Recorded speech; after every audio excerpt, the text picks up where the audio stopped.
সকাল সকাল বডি বাট্টা নি মাথা মুথা গরম আছে, জাগা যা যা। কিছু ভাবছোস? কি ভাবি? আরে বেটা কালকে না রেজাল্ট দিব। ওটা এই চিন্তা বেটা কালকে সাহেব ঘুমতে পারি না বেটা, যদি ফেল করি তাহলে শেষ।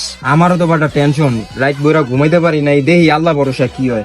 কিরে এত প্যারালিতাছস কে? বুঝতাম না, গাইমা ঘুমাতি তোর অস্থির। কালকে না বেটা রেজাল্ট দিব পরীক্ষায়। কোনো টেনশনই নেই। আমার কি এর টেনশন? চালিয়েছি সব পাস। আচ্ছা। কালকে বাপে কইছে পাস করলে মনে কর গাড়ি কিনে দিও, বুঝছস না? ঠিক আছে। তোরা গাড়ি লিয়া কালকে তোকে বলে দেখা হইলো মাম্মা। ठीक है समझ गया। দেখছিস মা, মোর কোনো টেনশনই নেই কা। এটাই তো দেখতেছি। আর কি সুন্দর করে কয়েকগুলো গাড়ি কিনবো। আল্লাহ মনে হয় ভালো পরীক্ষা দিছে রে। দেখুন না কালকে কি গাড়ি কিনে। আল্লাহ বাঁচাইছে রে মামা, পাস করছি, তাই না তুই না পাস। এরে মামা একটু পাস করছি। কি রে মামা তুই দিকে রিস্কা বুঝতাছস, তোর রেজাল্টের কি অবস্থা? রেজাল্ট মেজালের খবর জিজ্ঞাসা না, তো মাথা মুথা গরম আছে। কইছিলাম না বাতে গাড়ি কিনে দিব, দেখছস গাড়ি কিনে আইছে।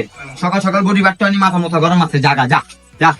খুব আমুফা লাগাই বাড়ায়, কোনো ইয়া হইলো না, খেপ খুব পাইলাম না, মাথা মুথা গরম আছে। আয় রেজাল্টের খবর জানে না, দেখে না, দুহে না কিছু, খালি কয় রেজাল্ট। যা রেজাল্ট দেখি দিব, পাস করছি, যা যা। বাল ছিল বড় বড় না কথা কইলো হালায়। রিস্কা ধরা দিছে, যা রিস্কা চালাই খা। আল্লাহ বাঁচাইছে মামা, আমরা টাইনা টুইনা পাস করছি। আল্লাহ ভালো করে পড়তে দিব। যে দুই বদির চেহারা দেখলাম, আল্লাহ জানে খেপ পামু কিনা। আল্লাহ সব তো আল্লাহ, সব ভরসা তুমি আল্লাহ।